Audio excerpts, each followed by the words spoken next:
Adventures of Huckleberry Finn, Tom Sawyer's Comrade. Chapter 6. Well, pretty soon the old man was up and around again, and then he went for Judge Thatcher in the courts to make him give up that money, and he went for me, too, for not stopping school.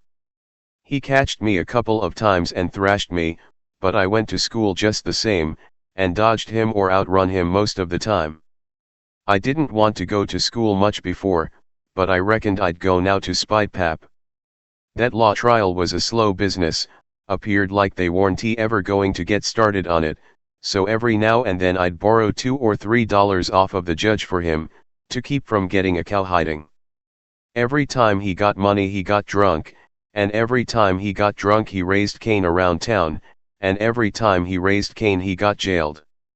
He was just suited, this kind of thing was right in his line.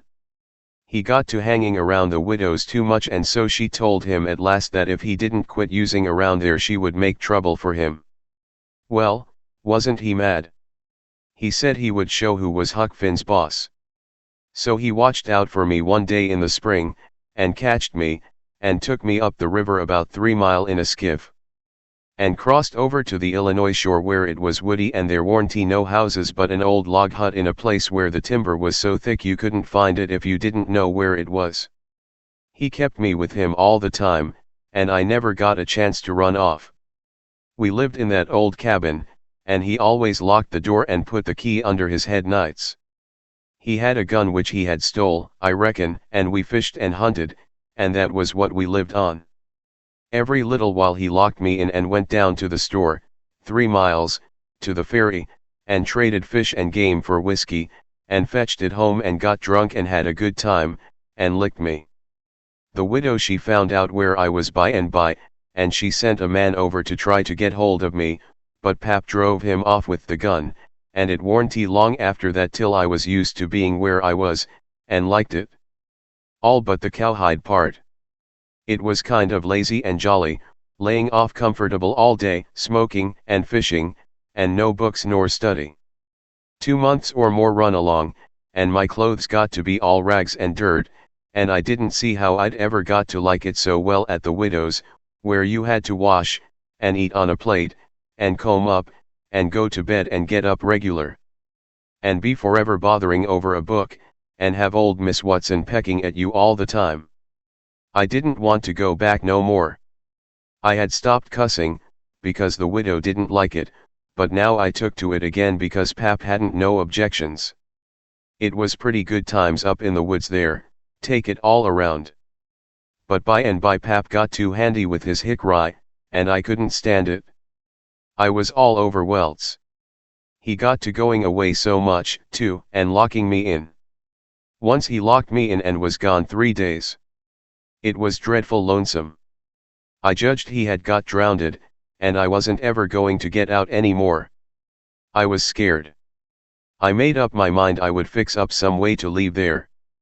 I had tried to get out of that cabin many a time, but I couldn't find no way. There weren't a window to it big enough for a dog to get through. I couldn't get up the chimbley, it was too narrow. The door was thick, solid oak slabs. Pap was pretty careful not to leave a knife or anything in the cabin when he was away. I reckon I had hunted the place over as much as 100 times, well, I was most all the time at it. Because it was about the only way to put in the time. But this time I found something at last. I found an old rusty wood saw without any handle, it was laid in between a rafter and the clapboards of the roof. I greased it up and went to work. There was an old horse blanket nailed against the logs at the far end of the cabin behind the table, to keep the wind from blowing through the chinks and putting the candle out. I got under the table and raised the blanket, and went to work to saw a section of the big bottom log out, big enough to let me through. Well, it was a good long job, but I was getting towards the end of it when I heard Pap's gun in the woods. I got rid of the signs of my work, and dropped the blanket and hid my saw, and pretty soon Pap come in. Pap warn't in a good humor, so he was his natural self. He said he was downtown, and everything was going wrong. His lawyer said he reckoned he would win his lawsuit and get the money if they ever got started on the trial, but then there was ways to put it off a long time, and Judge Thatcher knowed how to do it. And he said people allowed there'd be another trial to get me away from him and give me to the widow for my guardian, and they guessed it would win this time. This shook me up considerable, because I didn't want to go back to the widow's anymore and be so cramped up and civilized, as they called it. Then the old man got to cussing, and cussed everything and everybody he could think of, and then cussed them all over again to make sure he hadn't skipped any, and after that he polished off with a kind of a general cuss all round, including a considerable parcel of people which he didn't know the names of, and so called them what's his name when he got to them, and went right along with his cussing. He said he would like to see the widow get me. He said he would watch out, and if they tried to come any such game on him he knowed of a place 6 or 7 mile off to stow me in, where they might hunt till they dropped and they couldn't find me. That made me pretty uneasy again, but only for a minute. I reckoned I wouldn't stay on hand till he got that chance. The old man made me go to the skiff and fetch the things he had got. There was a 50-pound sack of cornmeal, and a side of bacon, ammunition, and a 4-gallon jug of whiskey, and an old book and 2 newspapers for wadding, besides some tow. I toted up a load, and went back and sat down on the bow of the skiff to rest. I thought it all over, and I reckoned I would walk off with the gun and some lines, and take to the woods when I run away. I guessed I wouldn't stay in one place, but just tramp right across the country, mostly night times, and hunt and fish to keep alive, and so get so far away that the old man nor the widow couldn't ever find me any more. I judged I would saw out and leave that night if Pap got drunk enough, and I reckoned he would. I got so full of it I didn't notice how long I was staying till the old man hollered and asked me whether I was asleep or drowned. I got the things all up to the cabin, and then it was about dark. While I was cooking supper the old man took a swig or two and got sort of warmed up, and went to ripping again. He had been drunk over in town, and laid in the gutter all night, and he was a sight to look at. A body would 'a thought he was Adam, he was just all mud. Whenever his liquor begun to work he most always went for the government. This time he says, "Call this a government? Why, just look at it and see what it's like. Here's the law standing ready to take a man's son away from him, a man's own son, which he has had all the trouble and all the anxiety and all the expense of raising.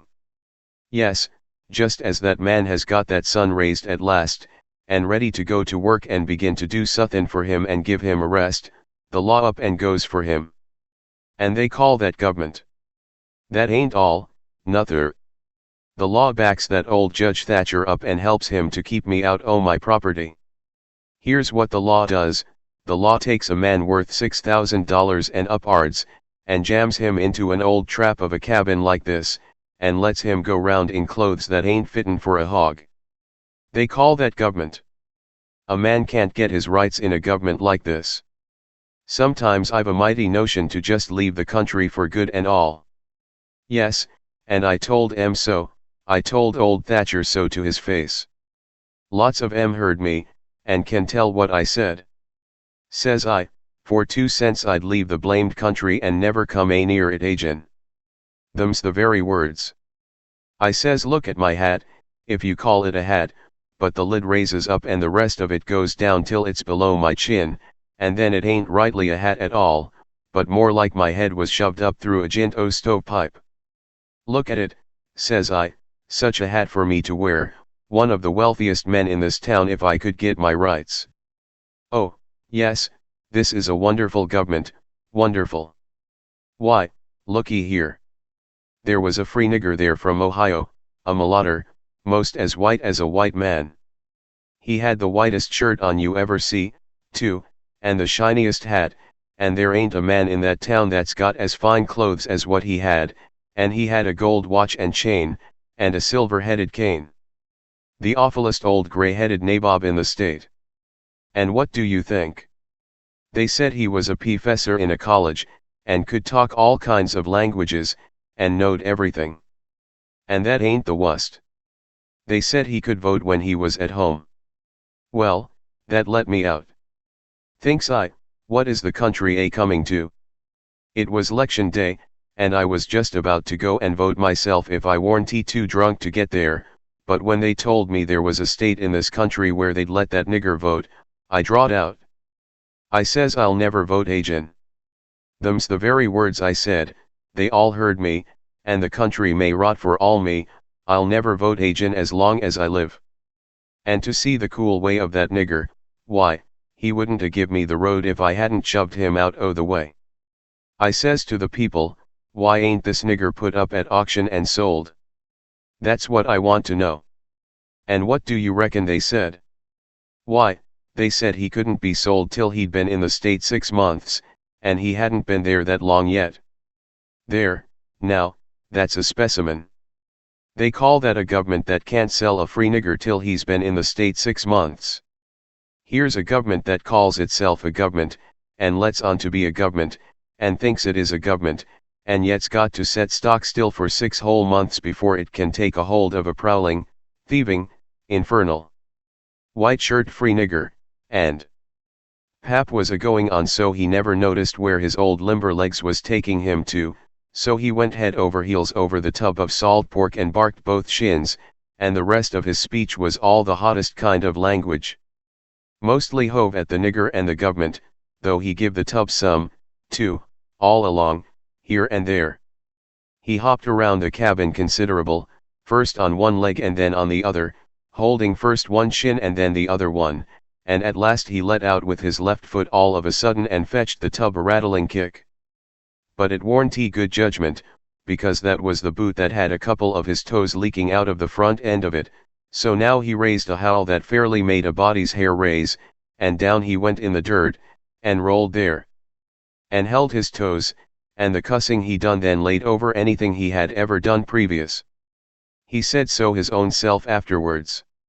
He had heard old Sawyer Hagen in his best days, and he said it laid over him, too, but I reckon that was sort of piling it on, maybe. After supper Pap took the jug, and said he had enough whiskey there for 2 drunks and 1 delirium tremens. That was always his word.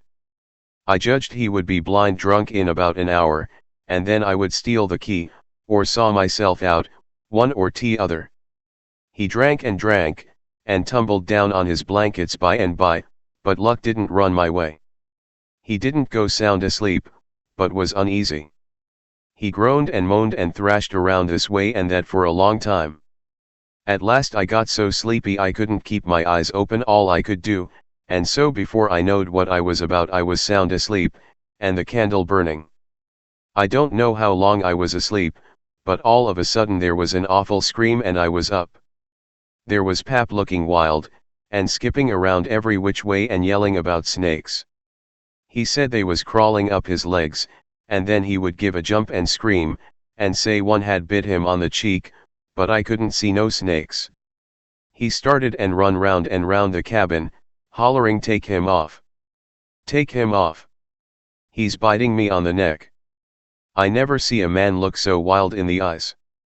Pretty soon he was all fagged out, and fell down panting, then he rolled over and over wonderful fast, kicking things every which way, and striking and grabbing at the air with his hands. And screaming and saying there was devils a hold of him.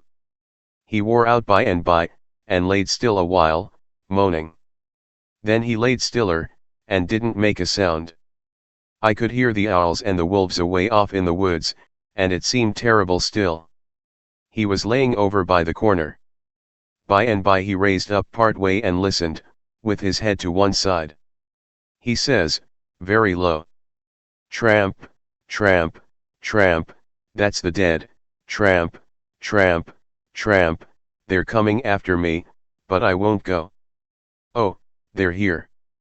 Don't touch me, don't. Hands off, they're cold, let go. Oh, let a poor devil alone. Then he went down on all fours and crawled off, begging them to let him alone, and he rolled himself up in his blanket and wallowed in under the old pine table, still begging, and then he went to crying. I could hear him through the blanket. By and by he rolled out and jumped up on his feet looking wild, and he see me and went for me. He chased me round and round the place with a clasp knife, calling me the angel of death, and saying he would kill me, and then I couldn't come for him no more. I begged, and told him I was only Huck, but he laughed such a screechy laugh, and roared and cussed, and kept on chasing me up. Once when I turned short and dodged under his arm, he made a grab and got me by the jacket between my shoulders, and I thought I was gone, but I slid out of the jacket quick as lightning, and saved myself. Pretty soon he was all tired out, and dropped down with his back against the door, and said he would rest a minute and then kill me. He put his knife under him, and said he would sleep and get strong, and then he would see who was who. So he dozed off pretty soon. By and by I got the old split-bottom chair and clumb up as easy as I could, not to make any noise, and got down the gun. I slipped the ramrod down it to make sure it was loaded, then I laid it across the turnip barrel, pointing towards Pap, and sat down behind it to wait for him to stir. And how slow and still the time did drag along.